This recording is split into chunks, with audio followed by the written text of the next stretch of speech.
நம்ம பரிசுத்த வாரத்துல நம்ம இந்த செவ்வாய்க்கிழமை ஆண்டோடைய நாமத்தை தியானிக்கும்படியாக இந்த நாளின் ஈவெண்ட்ஸ், இந்த நாளில் நடந்த சில நிகழ்ச்சிகளை தியானிக்கும்படியாக இங்க வந்திருக்கிறோம். நேற்று நம்ம வாசித்தோம் அத்திமரம் சபிக்கிறது, அது மாத்திரமல்ல தேவாலய சுத்திகரிப்பு, 2 காரியத்தை நாம நேற்று தியானித்தோம். இந்த நாளை நம்ம வேதாகமத்துல எப்படி வாசிக்கிறோம் என்று கேட்டீங்கன்னா, கேள்வியின் நாள் என்று குறிப்பிடப்பட்டிருக்கிறது. கேள்வியின் நாள். கேள்வியின் நாள்னா நமக்கு இந்த பஸ்கா பண்டிகை என்ற ஒண்ணே நமக்கு நினைவுக்கு வர வேண்டிய ஒரு முக்கியமான ஒரு காரியம். இந்த பஸ்கா பண்டிகை 7 நாள் கொண்டாடப்படும். 7 நாள் கொண்டாடப்படுகிற ஒரு பண்டிகை. பஸ்கா அப்படின்னாலே அந்த பண்டிகைக்கு இன்னொரு பேர் என்னன்னா பேசும் பண்டிகை என்று சொல்லுகிறாங்க. பேசும் பண்டிகையா. ஆண்டவர் அன்றைக்கு எகிப்திலிருந்து தன்னுடைய பிள்ளைகளை பஸ்கா ஆட்டுக்குட்டியின் ரத்தத்தினால விடுதலை பண்ணி கொண்டு வரும்போது ஆண்டவர் கொடுத்த ஒரு நியமம் என்னன்னா, வருஷந்தோறும் இந்த பஸ்கா பண்டிகையை நீங்கள் ஆசரிக்க வேண்டும். அது மாத்திரமல்ல, வருஷந்தோறும் அங்க என்ன செய்யணும்னா பலி கொடுக்க வேண்டும் என்று சொல்லி நாம அதை வேதத்துல வாசித்திருக்கிறோம். அப்போ உங்க பிள்ளைகள் அதனுடைய கருத்து என்னவென்று கேட்டால், உன் பிள்ளைகளுக்கு நீ கற்றுக் கொடுப்பாயாக என்று சொல்லி இருக்கிறார். கற்றுக் கொடுப்பாயாக என்று சொல்றாரு. உன் பிள்ளைகளுக்கு யூ எக்ஸ்பிளைன் டு தம். அவங்களுக்கு நல்லா சொல்லி கொடுக்கிறார். நீங்க ஒரு காரியத்தை நல்லா புரிஞ்சுக்கணும். மற்ற மதங்களுக்கும் நம்முடைய மதத்துக்கும் ஒரு பெரிய வித்தியாசம் உண்டு. நம்முடைய யூத அல்லது கிறிஸ்தவ மார்க்கத்துக்கும் மற்ற மதத்தவர்களுக்கும் ஒரு பெரிய வித்தியாசம் என்னவென்று கேட்டால், மற்ற மதங்கள்லாம் என்ன சொல்லுன்னு கேட்டா, அப்பா அது கடவுள்பா, நீ கேள்வி கேட்டக்கூடாது, கடவுளை கேள்வி கேட்க நம்ம யாரு அப்படின்னு சொல்லி அவர்களை அடக்கி வச்சிருவாங்க. எந்த மதத்திலையும் அந்த கடவுளுடைய காரியங்களை குறித்து விளக்கமாக கேட்பதற்கு அதிகாரம் இல்லை. Total submission. நீ கடவுள் என்ன சொன்னாலும் ஏத்துக்கணும் அப்படிம்பாங்க. அதுக்கு விளக்கம் கேட்க முடியாது மற்ற மதங்கள்ல. ஆனா நம்முடைய மார்க்கத்தில் அப்படி சொல்லப்படலை. ஆண்டவர் சொல்றாரு, நீ கேட்டு தெரிந்து கொள், உன் பிள்ளைகளுக்கு நீ கற்றுக்கொடு என்று சொல்லுகிறதை நம்ம பார்க்கிறோம். ஆண்டவர் சொல்றாரு, நீ என்னிடத்திலே கேள், உனக்கு அறியாது எட்டாவதுமான காரியங்களை நான் வெளிப்படுத்துவேன் என்று கர்த்தர் சொல்லி வைத்திருக்கிறார். அவர்கிட்ட கேட்கலாம் நாம, ஆண்டவரே இது எப்படி, இப்படிப்பட்ட காரியங்கள் நம்ம அவரோடு வினாவலாம். இந்த 7 நாட்கள், இந்த பண்டிகை நாட்கள் பேசுகிற நாட்களா இருந்தது. ஆங்காங்கே பேசப்பட்ட காரியங்கள் உண்டு, ஆண்டவரை நோக்கி வீசப்பட்ட காரியங்கள் உண்டு, இதெல்லாம் நமக்கு தெரியும். சரி, இது ஒரு பக்கம். இந்த பஸ்கா பண்டிகையின் அடிப்படையே என்னன்னு கேட்டா பலி என்பது நம்ம மறந்து போகக்கூடாது. பஸ்கா பண்டிகையின் அடிப்படை பலி, இரத்த பலி. பாத்தீங்கன்னா ஆட்டுக்குட்டியை தெரிந்து கொள்ள வேண்டும், ரத்தத்தை எடுக்க வேண்டும், அதை நிலைக்கால்களில் பூச வேண்டும். இப்படியாக நம்ம சொல்லப்பட்டிருந்தது. வருஷா வருஷம் அதை ஒரு பண்டிகையாக ஆசரித்து கொண்டு வந்தார்கள். இங்கே நாம வாசிக்கும்படியாக நம்ம கேட்டோம்னா ஒரு காரியம் இல்ல என்ன தெரியும்னா, என்ன சொல்லப்பட்டிருக்கு, அந்த நாட்கள்ல ஒரு ஆட்டுக்குட்டியை தெரிந்து கொள்ள வேண்டும், ஒரு ஆட்டுக்குட்டியை தெரிந்து கொள்ள வேண்டும். யாத்ராமத்தின் புஸ்தகத்துல அந்த பலியை பற்றி சொல்லும்போது இப்படியா சொல்லிட்டு வர்றார். ஆண்டவர் என்ன கட்டளை கொடுக்காருன்னு கேட்டீங்கன்னா, யாத்ராமம் 12ஆம் அதிகாரத்துல 2-3 வசனங்கள், 2-3 வார்த்தைன்னா, அந்த ஆடு பழுதற்ற ஆடாக இருக்க வேண்டும், ஆணாக இருக்க வேண்டும், பழுதற்ற ஆடாக இருக்க வேண்டும். பழுதற்ற ஆட்டையோ அல்லது மாட்டையோ அல்லது புறாவையோ அவங்க தகுதிக்கு தகுந்தால, குறிப்பாக அது பழுதற்ற ஆடா இருக்கணும். எந்த பழுது இருக்கக்கூடாது. அதுல வேதம் ரொம்ப அழகா அதை சொல்லுவோம். எப்படின்னு கேட்டீங்கன்னா, அதுல குருடோ சொறியோ கடலையோ இப்படி எந்த காரியமும் அதுல காணப்படக்கூடாது என்று சொல்லப்பட்டிருக்கும். அப்ப என்ன சொல்லுகிறது வேதாகமம் என்று பார்க்கும்போது, நிசான் மாதத்துல 10ஆம் தேதியிலேயே ஆட்டுக்குட்டி என்ன செய்யணும், தெரிந்து கொள்ள வேண்டும். அத 14ஆம் தேதி வரைக்கும் வைத்து வைக்க வேண்டும் என்று சொல்லப்பட்டிருக்கு. 10ல தெரிந்து கொள்ளப்பட்ட ஆட்டுக்குட்டி 14ஆம் தேதி வரை வைக்கப்பட்டு 14ஆம் தேதி சாயங்காலத்துலதான் அடிக்கப்படும். ஏன் 10ஆம் தேதியே தெரிந்து கொண்டு 14ஆம் தேதி வரைக்கும் வைக்கிறாங்கன்னு பார்க்கும்போது என்ன சொல்லப்பட்டிருக்கு, அந்த ஆட்டை சோதிக்கிறார்கள். ஆட்டை என்ன செய்யறாங்க, சோதிக்கிறார்கள். அது பழுதற்றதா என்று சோதிக்கும்படியாக 4 நாளை எடுத்துக்கிறாங்க. இங்கே நாம வேதாகத்துல ஏசப்பாவை எடுத்து பார்த்தீங்கன்னா என்ன சொல்லப்பட்டிருக்கிறது என்று சொல்லும் போது, அவரை உன்னதத்திலே ஓசனா ஓசனான்னு சொல்லிக்கிட்டே வராங்க. சொல்லிக்கொண்டு அவர் எருசலேம் வீதிகள்ல மரியின் மேல அவர் பவனி வரும்போதே அவரை என்ன பண்ணிட்டாங்க, இவரை பிக்ஸ் பண்ணிட்டாங்க, ஆண்டவரை பிக்ஸ் பண்றாங்க. ஆண்டவரை ராஜா ராஜா ராஜா, அவர் மேசியா மேசியான்னு சொல்லி ஆர்ப்பரித்து வருகிறார்கள். உலகமே அவருக்கு பின் சென்று போகிறது, உலகமே அவருக்கு பின்பற்றி போகுது, அவரை பின்பற்றி போகுது. எருசலேம்ல அந்த பஸ்கா நாட்களே கிட்டத்தட்ட குறைந்தபட்சம் 6 லட்சம் பேர் கூடி வருவாங்களாம். அப்படி 6 லட்சம் பேர் கூடி வரும்போது பெரும்பகுதியானவர்கள் ஆண்டவரை பின்பற்றி ஓசனா ஓசனா என்று சொல்லி நடந்து கொண்டே வருகிறார்கள். வேதம் சொல்லுது, உலகமே அவரை பின்பற்றி போயிட்டு அவங்க பிரதான ஆசிரியருக்கு ஒரு பெரிய ஒரியா போயிருது. என்னப்பா எல்லாரும் அவரை பின்பற்றி போறாங்க. அப்ப அவங்க என்ன சொல்றாங்கன்னு கேட்டீங்கன்னா, இவ்வளவு புகழ் வாய்ந்த இந்த மனுஷன் விட்டு வைக்க கூடாது, விட்டு வைக்க கூடாது. அது சொல்ற ஒரு வார்த்தை பாத்தீங்கன்னா, யோவான் எழுதின நற்செய்தி நூல்ல 47 இருந்து 50ஆம் வசனம் வரைக்கும் நம்ம வாசித்து பார்க்கும்போது, அவங்க அந்த சங்கமாக உட்கார்ந்து அவங்க பேசுறாங்க. இவ்வளவு அற்புதத்தை செய்துட்டானே, இவ்வளவு அதிசயத்தை செய்துட்டானே, இவனை என்ன செய்யலாம், இவன் ரொம்ப ஃபேமஸ் ஆயிடுவான் போலயே, இப்படிதான் அவர்கள் கற்பனை பண்ணி கொண்டு அவர்கள் பேசிக் கொண்டிருக்கும் போது அந்த பிரதான ஆசாரியன் சொல்ற காரியம், ஜனங்கள் எல்லாரும் கெட்டு போகாதபடிக்கு ஒரே மனுஷன் ஜனங்களுக்காக மரிப்பது நமக்கு நலமா இருக்கும் என்று சொல்லி அந்த நாளிலே அவர்கள் முடிவு பண்ணுகிறதை பார்க்கிறோம். அப்ப ஆட்டுக்குட்டியை அன்னைக்கே அவங்க வந்து பிக்ஸ் பண்ணிட்டாங்க, இவர் தான் பலியாக வேண்டிய ஆட்டுக்குட்டி என்று சொல்லி. என்னைக்கு அந்த பவனியை முடிச்சு வாராரோ அன்னைக்கே அவங்க பிக்ஸ் பண்ணிட்டாங்க, ஜனங்கள் எல்லாருக்காகவும் ஒரு மனுஷன் மறிக்கட்டும்பா அப்படின்னு சொல்லி அவர்கள் பிக்ஸ் பண்ணுகிறதை பார்க்கிறோம். இப்போ இந்த மீதம் இருக்கிற நாட்கள் எல்லாம் டெஸ்டிங் டேஸா மாறி போகுது. எப்படி ஆட்டுக்குட்டி பழுதற்றதா, அது மேல எந்த கடலையும் இல்லையா, சொறி இல்லையா, புண்ணு இல்லையான்னு சொல்லி அவங்க டெஸ்ட் பண்றது போல இவரை டெஸ்ட் பண்றாங்க. முக்கியமாக கேள்விகளினாலே அவர்கள் சோதிக்க தொடங்குகிறார்கள். அவரை கேள்விகளாலே சோதிக்க தொடங்குறதுனாலதான் இந்த நாளை என்ன நாள்னு சொல்றோம்னா கேள்வியின் நாள் என்று நாம சொல்கிறோம் என்பதை நாம நினைவு வைக்க வேண்டியவர்களாக இருக்கிறோம். இது கேள்வியின் நாள் என்று அழைக்கப்பட்டு போக்கு முக்கியமான காரியமே அந்த நாட்களில் அவர்கள் சோதிக்க தொடங்குகிறார்கள். எப்படி ஆட்டுக்குட்டியை ரொம்ப சோதிப்பாங்களோ, ஆட்டுக்குட்டியை துருவி துருவி பார்த்து தேடி தேடி பார்த்து ஏதாவது ஒரு சின்ன குறை இருக்கிறதா என்று தேடுகிறது போல இயேசு கிறிஸ்துவே என்ன செய்றாங்க, எந்த குறை இருக்கிறதாக அவர்கள் தேடுகிறார்கள். ஒரு காரியத்தை நம்ம மறந்து போகக்கூடாது. அந்த அப்படியெல்லாம் தேடியும் வேதம் சொல்லுது அவர் மேல எந்த குற்றமும் சுமரவில்லை. கடைசியில நீங்க பாத்தீங்கன்னா பிலாத்து அரண்மனை வரைக்கும் போறாங்க. பிலாத்து அரண்மனையில் அவர் பார்க்கிறாரு, மரணத்துக்கு ஏதுவான எந்த குற்றமும் இவன் மேல காணப்படவில்லை. மரணத்துக்கு ஏதுவான எந்த குற்றமும் இல்லை அவர் மேல, எந்த பாவமும் இல்லை. அவர் உயிரோடு இருக்கவே சொன்னாரு, என்னிடத்திலே பாவம் உண்டு என்று உங்களிலே எவன் என்னை குற்றப்படுத்த முடியும் என்று சொல்லி சேலஞ்சு பண்ணாரு. அந்த சேலஞ்சு அப்படியே நிக்குது, அவரை யாரும் குற்றப்படுத்த முடியல.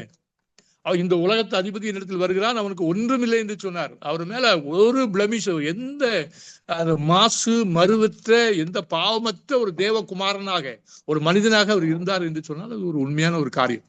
அவர் மேல எந்த குற்றமும் கண்டுபிடிக்க முடியல.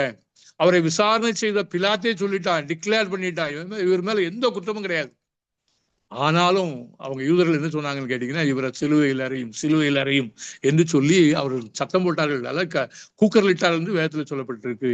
நம்ம ஒரு காரியத்தை நன்றாக மனதில் வைத்துக் கொள்ள வேண்டும். உலகத்துல உள்ள எந்த சட்டமும் ஒரு நிரபராதியை மரண தண்டனைக்கு ஒப்பு கொடுக்கிறதே அல்ல.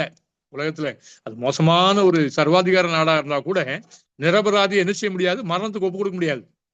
என்னவா சொல்லுவாங்க, இவன் இந்த குற்றத்தை பண்ணான் அப்படின்னு பொய் சாட்சியாவது இல்ல பொய்யாகவாது ஏதாவது சொல்லி அவனை வந்து என்ன செய்வாங்க, மரணத்துக்கு ஒப்பு கொடுப்பார்கள். ஆனா இந்த ஒரே ஒரு கேஸ்ல மட்டும் இந்த பிலாத்தே சொல்றாரு, இவர் மேல எந்த தண்டனையும் கிடையாது, ஆனாலும் இவரை என்ன செய்யுங்க, உங்க கையில நான் ஒப்பு கொடுக்கிறேன். வேதம் சொல்லுது, மனுஷகுமாரன் துன்மார்க்கர்கள் கையிலே ஒப்பு கொடுக்கப்பட்டார், தேவன் துன்மார்க்கர்கள் கையிலே ஒப்பு கொடுக்கப்பட்டார். இப்படிதான் நம்ம வேதத்துல வாசிக்கிறோம். அப்ப எந்த குற்றமற்ற அப்படின்னு நம்ம பார்க்கிறோம். எப்படி குற்றமற்ற எந்த பழுவும் இல்லாத ஆட்டுக்குட்டி, பஸ்கா ஆட்டுக்குட்டி பலியிடப்பட வேண்டும் என்று சட்டம் சொல்லுதோ அந்த சட்டத்தை எல்லாம் பூர்த்தி செய்தார் இயேசு கிறிஸ்து. அவர் மேல எந்த குற்றமும் இல்லாதபடினாலே அவன் சொன்னது மாதிரி ஒரு பல மனிதர்களுக்காக, அதாவது ஜனங்கள் எல்லாருக்காகவும் கெட்டு போகாதபடிக்கு ஒரே மனுஷன் ஜனங்களுக்காக பலியாகுவது நல்லது, மரிப்பது நல்லது. அப்போ அவங்க பிக்ஸ் பண்ணிட்டாங்க, இவர் பழுதற்ற ஆட்டுக்குட்டி. தெரிந்தோ தெரியாமலோ நடந்த காரியம், தற்செயலா நடந்த காரியம். எப்படின்னு கேட்டீங்கன்னா, இவர் மேல எந்த பழுதும் இல்லை என்று சொல்லி இவங்களை பிக்ஸ் பண்றாங்க, பலிக்கு பிக்ஸ் பண்றார்கள் என்பதை நம்ம மறந்து போக கூடாது. சரி, அப்படியே இதுதான் அந்த பேக்ரவுண்டு.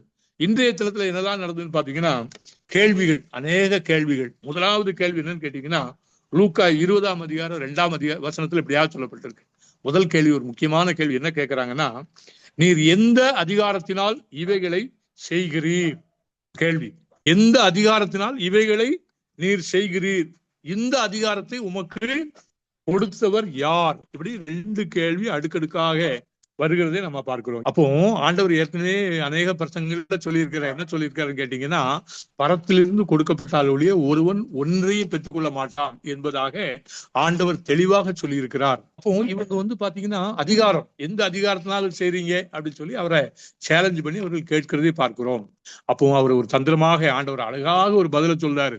அவர் கேட்கிறாரு ஒரு கேள்விக்கு ஒரு பதில் நேரடியாக சொல்லாமல் இன்னொரு கேள்வியை அவர்கிட்ட போடுகிறத பாக்குறோம். என்ன சொல்றாருன்னு கேட்டீங்கன்னா, அவர் சொல்றாரு, யோவான் கொடுத்த ஸ்நானம் கடவுளால உண்டாயிட்டோ அல்லது மனிதனால் உண்டாயிட்டோ எனக்கு சொல்லுங்க அப்படிங்கிறார்.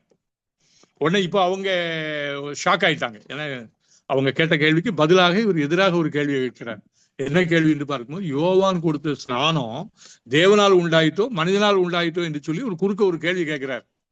விளைவு என்னன்னு பார்க்கும்போது அவங்க யோசிக்கிறாங்க. ஒரு நிமிஷம் அப்படி யோசித்து பார்த்துட்டு சொல்லுவாங்க, அது தேவனால் உண்டாயிட்டு என்று சொல்லுவோமானால் நீங்க ஏன் அதுக்கு கீழ்ப்படியவில்லை என்று கேட்பாங்க. இல்ல அது மனுஷனால உண்டாயிட்டு அப்படின்னு நம்ம சொன்னோம்னா, யோவான் ஸ்நானகனை ஒரு தீர்க்கதரிசியாக இந்த யூதர்கள் மதிக்கிறாங்க. அப்ப அந்த யூதர்கள் நம்ம மேல கோவப்பட்டுருவாங்க.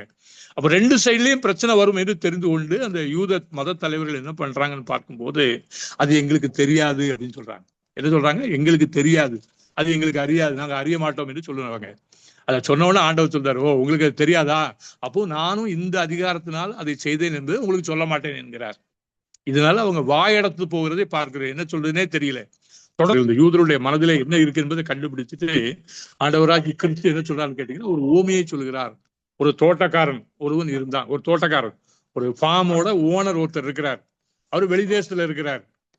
இங்க ஒருத்தர் குத்தகைக்கு விட்டுருக்கு தன்னுடைய தோட்டத்தை, திராட்சை தோட்டத்தை குத்தகைக்கு விட்டுருக்கு. வருஷத்துக்கு ஒரு தடவை என்ன செய்வார்னு பார்க்கும்போது, தன்னுடைய ஊழியர்களை அனுப்பி தனக்குள்ள பங்கை கொண்டு வரும்படியாக சொல்லுவார். ஓனரே இவர் தான், இருந்தாலும் குத்தகைக்கு கொடுத்து அப்படின்னாலே அவங்க லாபத்தை எடுத்துக்கொண்டு இவருக்கு கொடுக்க வேண்டியது கொடுத்து அனுப்பணும். இது விதி, இதுக்காக அனுப்புவார். ஆனா அதுல நம்ம வாசிக்கிறோம், அவர் அனுப்பிய ஊழியக்காரரை அடித்து அவமானப்படுத்தி வெறுமையாக அனுப்பிவிட்டார்கள். அனுப்பப்பட்ட ஊழியக்காரர்களை அடிச்சு என்ன செஞ்சுட்டாங்க? வெறுமையாக அனுப்பினாங்க அப்படின்னு பாக்குறோம். இது 1ஆம் தரம், 2ஆவது தரம், 3 தடவை இப்படி ஊழியர்களை அனுப்பியும் பாத்தீங்கன்னா காயப்படுத்தி துரத்தி விட்டார்கள் என்று வேதத்திலே சொல்லப்பட்டிருக்கு. அப்போது திராட்சை தோட்டத்தை எஜமான் என்னன்னு சொல்றாருன்னு கேட்டீங்கன்னா, நாம இப்படி ஊழியர்களை அனுப்புவதற்கு பதிலாக என்னுடைய சொந்த குமாரனை அனுப்புவேன். அப்படி அனுப்பும் போது என் பிள்ளைக்கு அவங்க பயப்படுவாங்க, என் மகனுக்கு அவங்க பயப்படுவாங்க என்று நினைத்து தன்னுடைய சொந்த குமாரனை அந்த வருஷத்தின் பலனில் உள்ள தன்னுடைய பங்கை பெற்று வரும்படியாக அனுப்புகிறார் என்று பார்க்கிறோம். அப்ப அவங்க என்ன சொல்றாங்க, அந்த வேலைக்காரர்கள் அங்க இருக்கிறவங்க என்ன சொல்றாங்க, இவன் சுதந்திரவாளி, இவன் அதுக்கு உரிமைப்பட்டவன், இவன் மட்டும் இல்லாம போயிட்டு அந்த தோட்டமே நமக்கு சொந்தமாயிரும் என்று சொல்லி அவர்கள் என்ன செய்கிறார்கள் என்று பார்க்கும்போது, எஜமானுடைய குமாரனை அவர்கள் கொன்று போட்டார்கள் என்று வேதத்திலே வாசிக்கிறோம். அப்படியானால் அவன் என்ன செய்வான், அந்த ஓனர் என்ன பண்ணுவான் அப்படின்னு பார்த்தா, அந்த ஓனர் திரும்ப ஆக்ரோஷத்தோடு அவர்களை அழித்து போட்டு அந்த திராட்சை தோட்டத்தை தனக்கு வேண்டியவர்களுக்கு கொடுப்பான் அல்லவா என்று சொல்லி முடிக்கிறார். இதனால விளைவு என்னன்னு பார்க்கும்போது, அவர்கள் பிரதான ஆசாரியரும் வேதவாரியரும் தங்களை குறித்து அவர் சொன்னார் என்பதை புரிந்து கொண்டார்கள் என்று வேதத்தில் சொல்லப்பட்டிருக்கு. எப்படி? அநேக தீர்க்கதரிசிகளை ஆண்டவர் இந்த உலகத்துக்கு அனுப்பி கொண்டே இருந்தார். அனுப்பப்படுகிற எல்லா தீர்க்கதரிசிகளையும் இவங்க கொண்டு குவித்தாங்க. நிறைய தீர்க்கதரிசிகள் கொலை செய்யப்பட்டாங்கன்னு பாக்குறோம். யோவான் ஸ்நானன் கொலை செய்யப்பட்டான். இன்னும் பாத்தீங்கன்னா இப்படி ஒவ்வொரு நிறைய தீர்க்கதரிசிகள் கொலையில முடியும் அவங்க வாழ்க்கை. அப்படி நடந்தது. இப்போ தன்னுடைய சொந்த குமாரனாகிய கிறிஸ்து வந்திருக்கிறாரு. ஆண்டவர் அந்த பிரதான ஆசாரியின் மனசுலையும் அவங்க மனதிலே இருக்க சொல்லிட்டாரு, நீங்க சொந்த குமாரனாகி என்னை கொலை செய்ய தேடுகிறீர்கள் என்பதை சொல்லாம சொல்லிட்டாரு. அதனால அவர் கோபமுற்றார் என்று பார்க்கிறோம். அந்த கேள்வியின் நாள்ல அவர் கொடுத்த பதிலும் அந்த உதாரணமும் அவர்களை ரொம்பவும் கோபப்படுத்தினது என்று பார்க்கிறோம். தொடர்ந்து பார்க்கும்போது இன்னொருத்தன் கேட்கிறான், போதகரே நீர் அதிகாரமாய் பேசி உபதேசிக்கிறீர் என்றும் முகத்தாட்சியம் இல்லாமல் தேவனுடைய மார்க்கத்தை சத்தியமா போதிக்கிறீர் என்றும் அறிந்திருக்கிறோம். ராயனுக்கு வரி கொடுக்கிறது நியாயமோ அல்லவோ எங்களுக்கு சொல்லும் என்று கேட்டார்கள். இதுல பாருங்க, இதுலயும் ஒரு பெரிய தந்திரம் வைக்கிறாங்க. அடுத்த கேள்வி என்னன்னு கேட்டா, ராயனுக்கு வரி கொடுக்கலாமா, ராயனுக்கு வரி கொடுப்பது நியாயமா அப்படின்னு சொல்லி அவர்கள் ஒரு பெரிய ஒரு கேள்வியை தொடுக்கிறாங்க. ராயன் என்று யாரு? அவர் தான் அரசனாக இருந்து அந்த நாட்டை அரசாளுகிற அந்த ரோமாபுரியை சேர்ந்த மன்னன் என்பது நமக்கு தெரியும். அவனுக்கு நம்ம வரி கொடுக்கலாமா? என்ன அர்த்தம்? நம்ம யூதனா இருக்கமே, நம்ம அடிமைகளாக அவர்களுக்கு வரி கொடுக்கலாமா அப்படின்னு கிளப்பி விட்டுறாங்க. அப்ப அவங்களுடைய நோக்கம் என்னன்னு கேட்டா, கொடுக்க வேண்டாம் அப்படின்னு சொன்னா இவரை ராஜ துரோக குற்றச்சாட்டுல மாட்டி விட்டுறலாம் அப்படிங்களா. கொடு அப்படின்னு சொன்னா என்ன சொல்லிடலாம், பாரியா இவரு தான் விடுதலையாக கொடுக்க வந்த மேசியாவா, ஒரு மேசியா நம்ம அவரை கொண்டாடணும்னு சொல்றீங்களே, அவரே அடிமைத்தனத்துக்கு ஆதரவா வரி கொடுன்னு சொல்றாரு அப்படின்னு மாட்டி விட்டுருவாங்க. வரி கொடுன்னு சொன்னா எப்படி மாட்டுவாங்க, இவர் அடிமைத்தனத்தை போதிக்கிறார், இவர் நமக்கு விடுதலை கொடுக்கக்கூடிய மேசியாவாக இருக்க முடியாதுன்னு சொல்லுவாங்க. கொடாதே என்று சொன்னால் நிச்சயமா ராயன்கிட்ட போய் சொல்லி எடுத்து ராஜ துரோக குற்றச்சாட்டை வைத்து இவரை கொலை பண்ணி விடலாம். இப்படி தந்திரமாக யோசிக்கிறதை பார்க்கிறோம். இது எல்லாம் ஆண்டவருக்கு புரிஞ்சு போய் அவர் என்ன சொல்றாரு, அதுக்கு எப்படி பதில் சொல்றாரு, ஒரு பணத்தை என் கையில கொடுங்க அப்படின்னு கேட்கிறார். கேட்டது மாத்திரமல்ல, இதுல இருக்கிற சொரூபம், அது அந்த காயின்ல பிரிண்ட் பண்ணப்பட்ட அந்த உருவம் யாருடையது என்று கேட்கிறார். அப்ப அது ராயனுடையது என்று சொல்கிறார்கள். உடனே அவர் தந்திரமா பதில், அப்படியா ராயனுடையதா? ராயனுடையது என்றால் ராயனுக்கு செலுத்தியா, தேவனுடைய தேவனுக்கு செலுத்துன்னு சொல்லி அந்த மேட்டரை அவர் என்ன பண்ணிடுறாரு, ஒண்ணுமில்லாமல் பண்ணி விடுகிறார் என்று பார்க்கிறோம். அப்போ அவங்க போட்ட எல்லா திட்டமும் என்ன ஆகுதுன்னு கேட்டீங்கன்னா தோற்று போகிறது நாம பார்க்கிறோம். இன்னும் இப்படி நிறைய காரியங்கள் நடந்து கொண்டு போகுது. இந்த சகோதரர் தெரியும் நமக்கு, அந்த காரியம் என்னன்னு கேட்டா, உயிர்த்தெழுதல் இல்லை என்று சாதிக்கிற சதுசேயரில் சிலர் அவரிடம் வந்து, சதுசேயர் கூட்டம் வருது, பரிசேயரை வாயடைச்சிட்டாரு. இப்போ சதுசேயர் வந்து ஒரு ஆர்குமெண்ட் வைக்கிறாங்க. எப்படின்னு கேட்டா, ஒரு கணவன் மனைவி இருக்கிறாங்க, அதுல வந்து கணவன் இறந்து போறான், மனைவி மட்டும் இருக்கிறா. அவனுக்கு 7 சகோதரர் இருக்கிறாங்க. ஒரு சகோதரன் என்ன பண்றான், அண்ணன் இறந்து போனதுனால தம்பிக்காரன் இந்த மனைவியை கல்யாணம் பண்றான், அவனும் இறந்து போறான். ஏன்னா யூத பாரம்பரியம், சகோதரன் மறைத்து போனா அவனுடைய தம்பி வந்து திருமணம் செய்யலாம் என்பது யூத பாரம்பரிய அடிப்படையில அடுத்த சகோதரன் திருமணம் பண்றான், அவனும் இறந்து போறானாம். அதுக்கடுத்த சகோதரன் அந்த அண்ணியை கல்யாணம் பண்றான், அவனும் இறந்து போறான். இப்படியா அந்த பெண்ணை கல்யாணம் பண்ண 7 சகோதரர்களும் இறந்து போறாங்க. இறந்து போன உடனே அவங்க கேட்கிற காரியம் என்னன்னு கேட்டா, இப்ப உயிர்த்தெழுதல் நாள் வந்தாச்சு. உயிர்த்தெழுதல் நாள்ல இந்த 7 பேர்ல யாருக்காவ மனைவியா இருப்பான் பாருங்க, அவங்க கொஸ்டினை பாருங்க, அப்படி கேட்கிறாங்க. அப்போ ஆண்டவர் பரலோகத்தையும் அறிந்தவர், பூமியையும் அறிந்தவர், அண்ட சராசரங்களையும் அறிந்தவர். அழகா பதில் சொல்றாரு, ஐயா பரலோகத்துல கொள்வினையும் கொடுப்பினையும் கிடையாது. ஒருவேளை கணவன் மனைவி, இவா எனக்கு மனைவியா இருந்தவா, அல்ல இவர் எனக்கு கணவனாக இருந்தார் என்கிற ஞாபகம் இருக்கும், உணர்வு இருக்கும். ஆனா ஒரு நாள் அவங்க கல்யாணம், அவங்க வந்து திருமணம் முடிஞ்சது, அங்க கணவன் மனைவி என்று சொல்லி அந்த இல்லற வாழ்க்கைக்கெல்லாம் அங்க இடமே கிடையாது. அவர்கள் தேவதூதர்களை போல பரிசுத்தமாக இருப்பார்கள், அங்க கொள்வினையும் இல்லை கொடுப்பதும் இல்லை என்று சொல்லி பரலோகத்தை அறிந்த தேவன் அருமையான ஒரு வார்த்தையை சொல்லி அங்கேயும் அவருடைய வாயை மூடுகிறதை பார்க்கிறோம். இனி ஒவ்வொரு இடத்துலயும் வந்து பாத்தீங்கன்னா இப்படி ஒவ்வொரு கேள்விக்கும் ஒவ்வொரு இதுக்கும் அழகான பதிலை சொல்றாங்க. அப்போ அந்த 40ஆம் வசனம் என்று நினைக்கிறேன், அந்த வசனம் சொல்லுது, அதன் பின்பு அவர்கள் அவரிடத்தில் வேறு ஒன்றும் கேட்க துணியவில்லை என்று சொல்லி சொல்லப்பட்டிருக்கு. அவருடைய வாய் ஆண்டவர் என்ன செஞ்சுட்டாரு, முற்றிலுமாக அடக்கி போட்டார் என்பதை நம்ம மறந்து போக கூடாது. சரி, அதே நேரத்துல அந்த கேள்விக்கு ஆண்டவர் ஒண்ணு நம்ம பார்த்தோம், உதாரணமாக பதில் சொன்னார். ஆனா அவர் அதுக்கு முன்னாடியே அநேக கேள்விகளுக்கு தன்னுடைய செய்கையின் மூலம் பதில் சொல்லியிருந்தார். அதை மட்டும் நான் சில காரியங்கள் உங்களுக்கு முன்பதாக வைக்க விரும்புகிறேன். யோவானின் நற்செய்தி நூல்ல ஒரு காரியம் அவர் என்ன கேட்கிறான்னு கேட்டா, 10ஆம் அதிகாரம் 24ஆம் வசனத்துல, நீர் கிறிஸ்துவானால் எங்களுக்கு தெளிவாய் சொல்லும் என்று சொல்லி கேட்கிறாங்க. 24ஆம் வசனம் அப்படி சொல்லுது. அப்போ அந்த யோவான் எழுதின நற்செய்தி அதே 25ஆம் வசனத்துல ஆண்டவர் சொல்றாரு, சொன்னேன் நீங்கள் விசுவாசிக்கவில்லை, கிறிஸ்துவானால் நீங்க எனக்கு தெளிவாய் சொல்லும் அப்படின்னு நம்ம கேட்பாங்கல்ல, சில அரசியல்வாதிகள் சேலஞ்ச் பண்ணி சொல்லுவாங்க, நீங்க வந்து அதை என்ன செய்யணும், பிளாக் அண்ட் ஒயிட்டா சொல்லுங்க, இல்ல வெள்ளை அறிக்கையை வெளியிடுங்கள்பாங்க. எப்படி வெள்ளை அறிக்கையை வெளியிடுங்கள் அப்படின்னு சொல்லி போர்ஸ் பண்ணுவாங்க. அதோட அர்த்தம் என்னன்னு கேட்டா, எங்களுக்கு தெளிவாய் சொல்லுங்கள் என்பது அதன் அர்த்தம். அதுதான் கேட்கிறாங்க. ஆண்டவரை பார்த்து ஒரு வெள்ளை அறிக்கை கேட்கிறத பாக்குறோம். நீங்க கிறிஸ்துவானால் எங்களுக்கு தெளிவாய் சொல்லும் என்று கேட்கிறார்கள். அதுக்கு ஆண்டவர் பதில் சொல்றாரு, சொன்னேன் ஆனால் நீங்க என்ன செய்யல, விசுவாசிக்கவில்லை என்று சொல்கிறார்கள். அப்போ ஆண்டவர் சொல்றாரு, என் கிரியைகள்ல என்னை வெளிப்படுத்துகிறோம், பிதா செய்கிறவைகளை நானும் செய்கிறேன், பிதா செய்கிறவைகளை நானும் செய்கிறேன். பிதாவுக்கு என்னெல்லாம் ரைட்ஸ் இருந்தோ அதே ரைட்டு குமாரனாகிய கிறிஸ்துவுக்கும் இருந்தே பார்க்கிறோம்.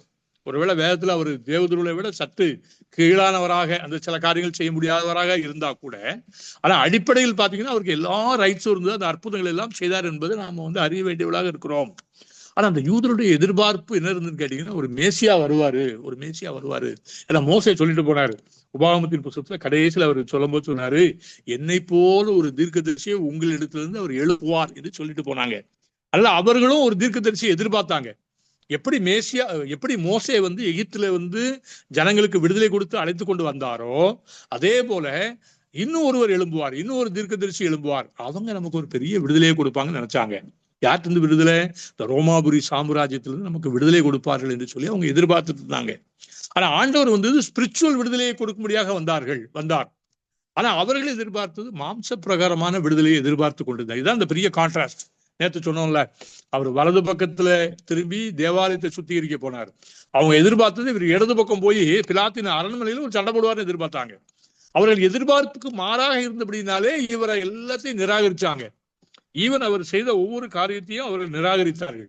சரி, சில காரியங்களை வேகமா சொல்ல விரும்புகிறேன். அவர் எப்படி தன்னை தேவகுமாரன் என்று நிரூபித்தார், எதை எப்படி அவங்க நம்பல என்பதற்கு ஆதாரமாக ஒரு 3-4 காரியங்கள் உங்ககிட்ட வேகமா வைக்க விரும்புகிறேன். முதலாவது வந்து பாத்தீங்கன்னா, அவர் செய்த ஒரு காரியம், யூத குஷ்டரோகியை சுகமாக்கினார். பிதா மட்டுமே செய்யக்கூடிய காரியம் யூத குஷ்டரோகியை சுகமாக்குறது. நமக்கு லேவியராமத்தின் புஸ்தகத்தில் நமக்கு நல்லா தெரியும். ஆண்டவர் வந்து குஷ்டரோகத்தை வந்து தண்டனையாக கொடுத்தார். ஒரு யூதனை தண்டிக்க விரும்பினால் குஷ்டரோகத்தை கொடுத்தார் என்று வேதத்துல பார்க்கிறோம். குஷ்டரோகம் என்பது யூதர்களுக்கு வருவது எப்படி வருது? அது தேவ தண்டனையாக வருகிறது என்று சொல்லப்பட்டிருக்கு. அப்படியானால் பிதா மோசையின் ஜெபத்தை கேட்டு மீரியாம் என்கிற பெண் யூத குஷ்டரோகியா மாறினா. தப்பு பண்ணதுனால அவளுக்கு தண்டனை கொடுக்கப்பட்டது. அவளுடைய கையெல்லாம் பாத்தீங்கன்னா அப்படியே குஷ்டமாக மாறி போச்சுன்னு நம்ம வேதத்துல வாசிக்கிறோம். அப்போ மோசே கண்ணீர் வடித்து ஆண்டவர்கிட்ட ஜெபிக்கும் போது ஆண்டவர் அவனுக்கு ஒரு பெரிய விடுதலையை கொடுக்கிறார். மீரியாம் அவங்க அக்காவுக்கு ஒரு பெரிய சகோதரிக்கு ஒரு பெரிய விடுதலையை கொடுக்கிறார். அப்போ அந்த சகோதரி அந்த பாவத்திலிருந்து மன்னிக்கப்பட்டு அந்த குஷ்டரோகம் அவளுக்கு நீங்கி போகிறது. அப்படியானால் யூத ஒருத்தன் குஷ்டரோகியா இருந்தா கடவுள் மட்டும்தான் அவனை சுகமாக்க முடியும், வேற யாரும் சுகமாக்க முடியாது. புரஜாதிகளை பத்தி கவலை இல்லை அவங்களுக்கு. யூத மதத்துல தேவன் கொடுக்கிற தண்டனை தேவனாலதான் நீக்க முடியும். அந்த காலத்துல மோசையை நீக்கலாம். மோசையை போல ஒரு தீர்க்கதரிசி வரும்போது அவர் என்ன செய்வாரு? ஒரு அற்புதம் செய்து யூத குஷ்டரோகியை சுகமாக்குவார் என்று நம்பினாங்க, எதிர்பார்த்து கொண்டிருந்தாங்க. அப்படி ஒரு யூத குஷ்டரோகி சுகமான அவன் தான் மேசியா என்று நம்பிக்கொண்டிருந்தார்கள். அவர் தான் மேசியா என்று அவர்கள் நம்பினார்கள். அதனாலதான் ஆண்டவர் என்ன செஞ்சாரு? ஒரு யூத குஷ்டரோகி, அதுக்கு முன்னாடி வந்து நாகமானலாம் சுகமானான் இருக்கு, நமக்கு எலிசா குணமாக்கினான்.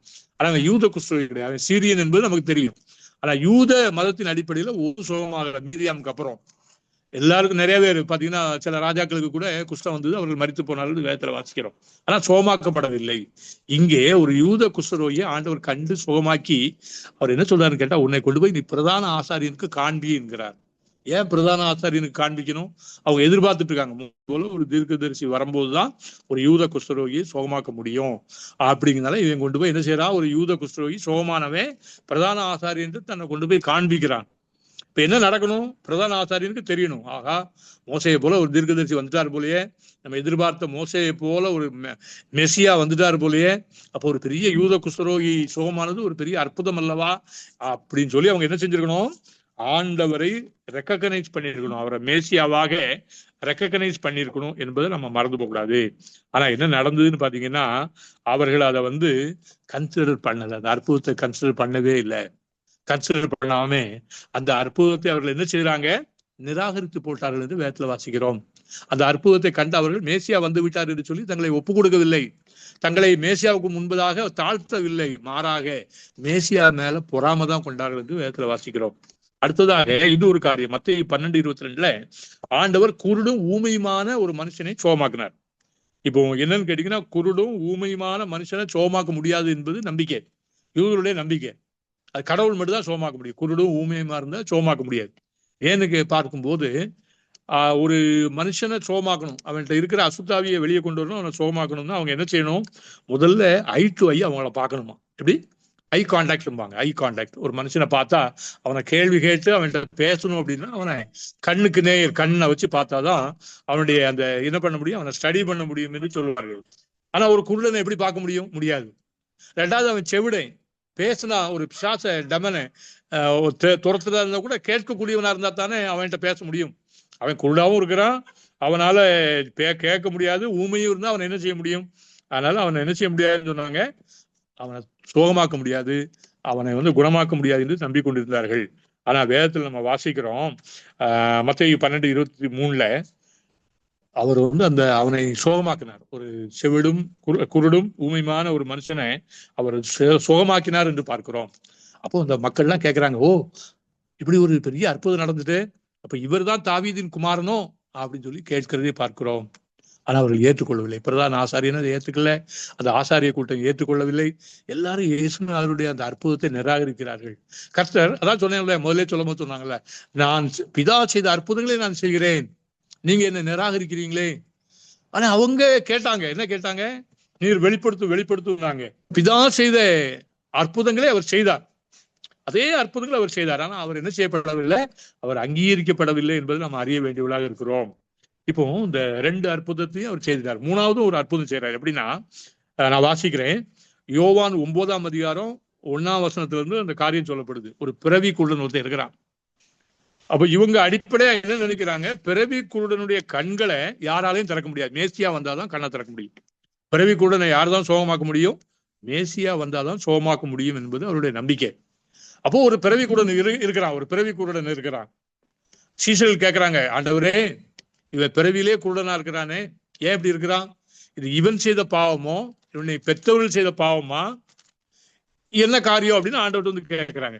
அவங்க முடிவு பண்ணிட்டாங்க, ஒரு பிறவியா குருடனா பிறக்கிறாங்கன்னா ஏதோ சாபம் அப்படின்னு முடிவு பண்ணிட்டு, அது இவன் பண்ண பாவமா இவன் பெற்றோர் பண்ண பாவமான்னு கேட்கறாங்க. அப்ப ஆண்டவர் சொல்றாரு, இல்லப்பா அப்படிலாம் இல்லைங்க, இது வந்து பாத்தீங்கன்னா ஆண்டவருடைய நாம மகிமைக்காக அவன் இப்படி பிறந்திருக்கிறான், நான் மேசியா என்பதை நிரூபிக்கும்படியாக இப்படி பிறந்திருக்கிறான் சொல்லி ஆண்டவர் ஒரு காரியத்தை நம்ம விளக்கமாக கற்றுக் கொடுக்கிறார். இப்ப நமக்கு அந்த ஈவெண்ட் நல்லா தெரியும்.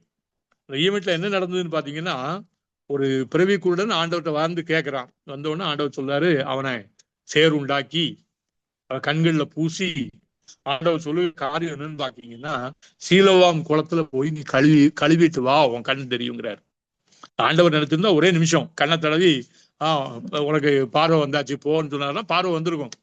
ஆனா ஒரு வித்தியாசமான ஒரு செய்கை செய்கிறார். அவர் என்ன சொல்றாரு, உனக்கு நான் சேரை உண்டாக்கி உன்னைய கண்ணில் வைத்திருக்கிறேன்பா, இது கழுவ வேண்டிய இடம் சீலோவாம் குளங்கிறார். ஏன்? இது பண்டிகை நாட்கள். பண்டிகை நாட்கள்ல என்ன நடக்குதுன்னு கேட்கும்போது ஒரு பெரிய அற்புதம் நடக்குது. பண்டிகைக்கு தேவாலயத்தை கழுவணும், அவங்க சுத்திகரிக்கணும். அப்போ ஆசாரியர்கள் எல்லாம் ஒரு கூட்டமா வராங்க. 1-2 பேர்ல கிட்டத்தட்ட 15-16 ஆசாரியர்கள் தங்கள் தோள்கள்ல குடங்களை சுமந்து கொண்டு சீலோவாம் குளத்துல தண்ணி பிடிச்சு தேவாலயத்தின் படிக்கட்டுல அந்த ஆலயத்தை கழுவி விடும்படியாக தண்ணி பிடிக்கிறதுக்கு வராங்க. அவங்களும் சீலோவாம் குளத்தை நோக்கி வந்து கொண்டு இருக்கிறார்கள். இப்ப இந்த இந்த சோமாக போகிற குருடன் என்ன செய்யறான்னு கேட்டீங்கன்னா, வேகமா அந்த குளத்தை நோக்கி ஓடுறான். அங்க ஒரு சின்ன பிரச்சனை வருது. எப்படின்னு கேட்டா, அவர்கள் பாடலை பாடிக்கொண்டு வரிசையா நடந்து போயிட்டு இருக்காங்க. இவன் தள்ளு தள்ளு தள்ளுன்னு எல்லாத்தையும் விளக்குறான். அந்த ஆசாரிய கூட்டத்தை விளக்குறான். தள்ளி நில்லுங்க, நான் என்ன செய்ய போறேன், சீலோவாம் குளத்துல போய் கழுவ போறேன். சீலோவாம் குளத்துல போய் கழுவிட்டா எனக்கு என்ன வந்துடும், கண் பார்வை வந்து விடும் என்ற விசுவாசத்தோடு எல்லாரையும் தள்ளி நிற்க சொல்லிட்டு பரபரப்பாக இவன் ஓடுதான். ஆசாரியர்களும் கிணத்துக்கு வந்தாச்சு, இவரும் இந்த குளத்துக்கு வந்தாச்சு. 2 பேரும் ஒரே நேரத்துல வந்து சேர்றாங்க. இப்ப நடக்கிறது என்னன்னு கேட்டா, அந்த ஆசாரிய கூட்டம் அப்படியே வேடிக்கை பார்க்குது. அவங்க சொல்றாங்க, இது பிறவி குருடன் இல்ல, பிறவி குருடனுடைய கண்களை திறக்கணும்னா மேசியாவால மட்டும்தான் முடியும் அப்படின்னு அவங்களுக்குள்ள அவங்க கிசுகிசுப்பாக பேசிக் கொள்கிறார்கள். ஆனா நடந்த காரியம் என்ன தெரியுமா, இவன் தள்ளு தள்ளு தள்ளுன்னு எல்லாரையும் விலக்கிட்டு ஓடி போய் குளத்துக்குள்ள போய் தண்ணி அப்படியே அள்ளி தன்னுடைய கண்களை கழுவுகிறான். பார்வை வந்துட்டு உடனே சத்தம் போடுதான், ஐயோ எனக்கு பார்வை வந்துட்டு அப்படின்னு சொல்லி ஆர்ப்பரிக்கிறதை பார்க்கிறோம். மொத்த ஆசாரிய கூட்டமும் ஸ்டண்ட் ஆயிட்டாங்க. என்னப்பா இவன் பிறவி கூட நம்ம ஊருக்காரன் தானே, நம்ம எல்லாருக்கும் தெரியுமே, இவனுக்கு கண்ணு வந்துட்டு. அப்படியானால் அவங்க என்ன நினைக்கிறாங்கன்னு கேட்டீங்கன்னா, இப்படி ஒரு கண்ணை கொடுக்கறதுக்கு யாராலதான் முடியும், கடவுளால் மட்டும்தான் முடியும், இறைவனாலதான் முடியும், மேசியாவால மட்டும்தான் முடியும். ஏன்னா பிறவி கூடனே கண்ணை திறந்தாருன்னு சொல்லி உலக தோற்றத்துக்கு முன்புதான் நம்ம கேள்விப்படலை. ஆனா இப்ப கண்ணு முன்னால பார்த்துட்டோம், பிறவி கூடனுங்கிறது எல்லாருக்கும் தெரியும். இப்ப கண்ணு முன்னால பார்த்துட்டோம். அதனால வந்து பார்த்தா அந்த அற்புதத்தை நம்ம என்ன செய்யறோம்னு சொல்லி குழம்பி தெரிவிக்கிறதை பார்க்கிறோம். ஆனாலும் ஏற்றுக்கொண்டார்களா, ஏற்றுக்கொள்ளல. அவங்க என்ன சொல்றாங்க, அவங்க தாய் தகப்பனே கூப்பிட்டு மிரட்டுறாங்க. இவ பிறவில கொண்டு இல்லைன்னு சொல்லி அவங்க நெகட்டிவாக ஒரு ஸ்டேட்மெண்ட்டை வாங்கி இப்படி ஒரு சம்பவம் நடக்காதது போலயே ரிஜிஸ்டர் பண்ணுகிறார்கள் அந்த ஆசாரிய கூட்டத்தார். பாருங்க எவ்வளோ ஒரு பெரிய தில்லுமுள்ளுக்கு அவங்க செய்து ஆண்டவருடைய நாமத்தை மழுங்கடிக்க எவ்வளவு முயற்சி பண்றாங்க பாருங்க. ஆண்டவருடைய அற்புதத்தை அது வீணாக்கும்படியாக ஆண்டவருடைய அற்புதத்தை அங்கீகரிச்சிடக்கூடாது. அவர் இவ்வளவு பெரிய அற்புதம் செய்தது உண்மைதான், இது நடந்தது உண்மைதான். ஆனா அவங்க என்ன செய்யலாத, எந்த வகையிலும் அவர்கள் வந்து அங்கீகரிக்கவில்லை. அதான் ஆண்டவர் சொன்னாரு, கிரியிலையாவது நம்புங்கள், இதா என்னை அனுப்பினார், அவருடைய காரியங்களை செய்து கொண்டிருக்கிறேன், ஏன் நம்ப மாட்டீங்க, கிரியைகளையாவது நம்புங்கள் என்று சொல்லி அவர் சேலஞ்சு பண்றதை பார்க்கிறோம். ஆனா ஆண்டவருடைய கிரியைகளையும் அவர் நம்ப தயார் இல்லை. என்ன பண்ணாங்க, இந்த குருடனையே கொலை செய்ய வகை தேடினதை கூட நம்ம பார்க்கிற வேதத்துல அந்த அளவுக்கு அவங்க கீழ்த்தரமாக செயல்பட்டார்கள். வெளியே மேசியா என்பதை அவர்கள் அங்கீகரிக்கவில்லை என்பதை நம்ம அறிய வேண்டியவளா இருக்கிறோம். எல்லாவற்றுக்கும் மேலாக இன்னொரு அற்புதமும் ஆண்டவர் செய்தார். என்ன அற்புதம் அப்படின்னு நம்ம பார்க்கும்போது, இந்த மரித்து போன லாசருவை உயிரோடு எழுப்புனது ஒரு பெரிய அற்புதம் என்பதை நம்ம மறந்து போக கூடாது. லாசருவை உயிரோடு எழுப்புனது ஒரு பெரிய அற்புதம். எப்படி என்று சொல்லும் போது அது என்ன சொல்றாங்கன்னு பாத்தீங்கன்னா, அநேக மரித்தவர்கள் உயிரோடு எழுப்பி இருக்காங்க. எலியா உயிரோடு எழுப்பி இருக்கிறார், எலிசா உயிரோடு எழுப்பி இருக்கிறார். இந்த எலிசாவுடைய கல்லறையில தூக்கிட்டு போகும்போதே ஒருத்தர் வந்து அந்த எலும்பு விழுந்து எழும்புனதை கூட நம்ம பார்க்கிறோம். அப்ப இப்படியாக நிறைய மரித்தவர்கள் எழும்பி இருக்கிறாங்க. ஆனா இதுல என்ன விளக்கம் இல்லை நாம் அறிந்து கொள்ள வேண்டும் என்று பார்க்கும்போது, அங்க ஒரு யூதர்கள் மத்தியில ஒரு நம்பிக்கை இருந்தது. மரித்து போன எவனையும் 3 நாளைக்குள்ள எழுப்பிடலாம். எத்தனை நாளைக்குள்ள எழுப்பிடலாம்? 3 நாளைக்குள்ள எழுப்பிடலாம். அவருடைய நம்பிக்கை என்னன்னு கேட்டா, ஒரு யூத மனுஷன் இறந்து போனா அவனுடைய ஆவி 3 நாள் பூமிக்குள்ளேயும் அந்த வீடு அலையுமா, பூமிக்குள்ளதான் இளைப்பாறுதல் இல்லாம அலையுமா. 3 நாளைக்கு அப்புறம் தான் 4வது நாள்ல தான் இந்த ஆவி நல்லது செய்திருந்தா அது பரலோகத்துக்கு போகும், பாவம் மன்னிக்கப்பட்டிருந்தா அது பரலோகத்துக்கு போகும், இல்லைன்னா அது பிசாசை அதை பிடிச்சிட்டு போகும்னு சொல்லி அவர்கள் நம்பிக்கொண்டு இருந்தார்கள். 3 நாள் வரைக்கும் அந்த ஆவி இங்கதான் இருக்கும். அப்போ ஒரு சாதாரண தீர்க்கதரிசி மனசு வச்சா என்ன செய்திடலாம்? 3 நாளைக்குள்ள ஒரு மரித்தவனை எழுப்பி விடலாம். இது அவருடைய நம்பிக்கையாக இருந்தது. அப்ப இயேசு ஒரு மரித்து போன வாலிபனை பாடையை தொட்டாரு, அவன் உயிரோடு எழுப்பினான்னு வாசிக்கிறோம். அது அவங்க லேசா சொல்லிட்டாங்க, போயா இதான் எலியாவும் செஞ்சிருக்கானே, இதான் எலிசாவும் செஞ்சிருக்கிறானே, இப்படி ஒரு லேசாக அந்த அற்புதத்தை தள்ளிவிட்டார்கள். ஆனா இந்த அற்புதம் அப்படிப்பட்ட அற்புதம் அல்ல. ஆண்டவர் சொன்னாரு, லாசரு மரித்து போனான் என்று சொன்ன உடனே அவர் சொன்னாரு, இல்லை அவன் என்ன செய்யறான், நித்திரையா இருக்கிறான் அல்லது இளைப்பாறுகிறான்னு சொல்லிட்டாரு. பின்னும் தாமதித்தார், வேண்டுமென்றே டிலே பண்றாரு. ஏன்னா தான் மேசியா என்பதை நிரூபிக்கும்படியாக வேண்டுமென்றே காலதாமதம் பண்ணுகிறதை நாம பார்க்கிறோம். வேண்டுமென்றே காலதாமதம் பண்ணாரு.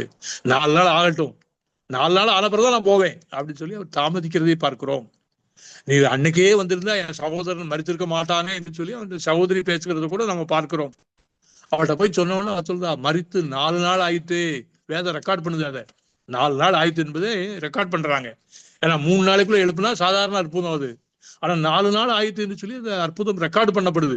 ஆனா 4 நாளைக்கு மேல ஆயிட்டுன்னா யூதருடைய நம்பிக்கை, பிரதான ஆசாரியனுடைய நம்பிக்கை, யூத மதத்தின் நம்பிக்கை, மேசியா மட்டும்தான் உயிர் கொடுக்க முடியும்பா. அந்த ஆவி போய் செட்டில் ஆயிருக்கும், மேலேயே கீழே போய் செட்டில் ஆயிரும். அவர்களை உயிர்ப்பிக்க வேண்டும் என்றால் மேசியா மட்டும்தான் செய்ய முடியும் என்று சொல்லி அவர்கள் நம்பினார்கள். எனவே நடந்தது என்ன என்று பார்க்கும்போது 4 நாள் ஆயிட்டு ஆண்டவர் அந்த லாசருவை வெளியே வா என்று கூப்பிடுகிறார். கூப்பிட்ட உடனே என்ன பண்றாங்க? இங்க இருந்து லாசரு வெளியே எழுப்பி வருகிறான். இது ஒரு பெரிய அற்புதமாக வேதாகமத்துல சொல்லப்பட்டிருக்குது. பெரிய அற்புதமாக வேதாகமத்துல சொல்லப்பட்டிருக்குது. அப்போ ஜனங்கள் எல்லாம் பேசிக் கொள்கிறார்கள். ஒரு பேசேஜை மட்டும் நான் புரட்டுகிறேன். யோவான் எழுதின நற்செய்தி நூல் 11ஆம் அதிகாரம். இயேசு அவளை நோக்கி, நீ விசுவாசித்தால் தேவனுடைய மகிமையை காண்பா என்று சொல்லி இவைகளை சொன்ன பின்பு லாசருவே வெளியே வா என்று உரத்த சப்தமாய் கூப்பிட்டார். அப்பொழுது மரித்தவன் வெளியே வந்தான். அவன் முகம் சீலையால் சுற்றப்பட்டிருந்து இயேசு அவர்களை நோக்கி, இவனை கட்டவிழ்த்து விடுங்கள் என்றார். அப்பொழுது மரியாள் இடத்தில் வந்திருந்து இயேசு செய்தவைகளை கண்டவர்களாகிய யூதரில் அநேகர் அவரிடத்தில் விசுவாசம் உள்ளவர்கள் ஆனார்கள். அவர்களில் சிலர் பரிசேயரிடத்தில் போய் இயேசு செய்தவைகளை அவர்களுக்கு அறிவித்தார்கள். அப்பொழுது பிரதான ஆசாரியரும் பரிசேயரும் ஆலோசனை சங்கத்தாரும் கூடி வந்து, நாம் என்ன செய்கிறது? இந்த மனுஷன் அநேக அற்புதங்களை செய்கிறானே, நாம் இவனை இப்படியே விட்டுவிட்டால் எல்லாரும் இவனை விசுவாசிப்பார்கள். அப்பொழுது ரோமர் வந்து நம்முடைய ஸ்தானத்தையும் ஜனத்தையும் அழித்து போடுவார்களே என்றான்.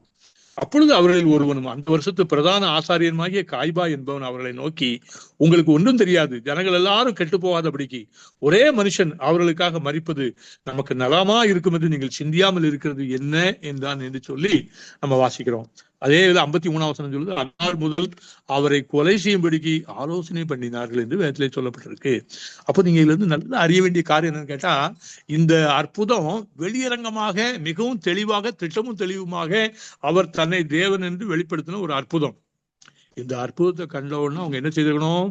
ஆண்டவர்கிட்ட நெடுஞ்சான் கடையாக வந்து விழுந்து அவர்கள் என்ன செய்திருக்கணும்? கர்த்தர்ட்ட மன்னிப்பு கேட்டு நீங்க தான் மேசியா என்று சொல்லி அங்கீகரிக்கணும். ஆனா அவங்களுக்கு எதை கவலைப்படுறாங்க? ஐயோ, நம்முடைய ஸ்தானம் அழிஞ்சு போகும் போலயே, இவரை மேசியா என்று ஒத்துக்கொண்டால் அவங்க என்ன சொல்றாங்க? ரோமர் வந்து நம்மளை தூக்கி தூர எறிஞ்சிருவான் பதவியில இருந்து. இவர் மேசியா என்பதை கண்டுபிடித்து அவரை பதவியில கொண்டு வச்சிருவான், அல்லது அவர் நம்மளை அழித்து போடுவான் என்று சொல்லி தங்கள் பதவியை குறித்து, தங்களுடைய அந்தஸ்தை குறித்து அவர்கள் அலட்டி கொள்கிறதை பார்க்கிறோம். அது மாத்திரமல்ல, அந்த நாளிலிருந்து அவரை கொலை செய்ய வகை தேடினார்கள் என்று வேதத்திலே வாசிக்கிறோம். அருமையான சகோதரனே சகோதரியே, இந்த காரியத்தை பாருங்க. ஆண்டவர் 4 அற்புதங்களை செய்து தன்னை மேசியா என்று வெளிப்படுத்தினாலும் அவர்கள் எந்த அற்புதத்தை என்ன செய்யல? ஏற்றுக்கொள்ளவில்லை. முதல் அற்புதம் நடந்தவொன்னு அவங்க சொன்னாங்க, குருடு செவிடுமான ஆவியை அவர் துரத்தணும்னு சொன்னாங்க. இந்த மனுஷன் பேசவேலை கொண்டு ஆவியை துரத்துறாங்க. பேச போல்தான் பிசாசுகளின் தலைவன், அவனை வச்சு துரத்துறான் என்று சொல்லி அந்த அற்புதத்தை அப்படியே பிளேட்டை மாத்தி போட்டாங்க. கடவுளை பேசுபவளுக்கு உதாரணமா சொல்ல ஆரம்பிச்சுட்டாங்க. பாருங்க எவ்வளவு கர்த்தர் பரிசுத்தமான தேவன்.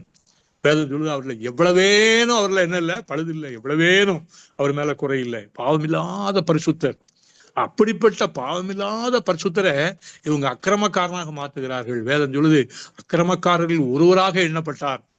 சிலுவையில் அறையும்போது பாத்தீங்கன்னா அந்த பக்கம் இருக்கல, இந்த ஒரு பக்கம் இருக்கல, அக்கிரமக்காரர்கள் ஒருவராக அவர் எண்ணப்பட்டார் என்பதை அவர்கள் மெய்ப்பிக்கிறார்கள் என்பதை நாம் அறிய வேண்டியவர்களா இருக்கோம். கள்ளர்களுக்கு மத்தியிலே ஆண்டவரை கொண்டு கடைசியில் அவங்க நினைத்ததை சாதித்து சிலுவையிலே அறிந்தார்கள். ஆனாலும் பாத்தீங்கன்னா வேதத்தின் அடிப்படையில் பார்க்கும்போது ஒரு பழுதற்ற ஆட்டுக்குட்டியாக அவர் காணப்பட்டார். அவர் மேல எந்த பழுதும் கிடையாது, அவர் மேல எந்த பாவமும் கிடையாது, எந்த குற்றமும் கிடையாது, குறையும் கிடையாது. அவருக்கு வேண்டியவர்கள் மாத்திரம் அப்படி சொல்லல. அவருக்கு வேண்டியவர்கள் மாத்திரம் ஆண்டவர் பரிசுத்தர் நல்லவர் அப்படிலாம் சொல்லல.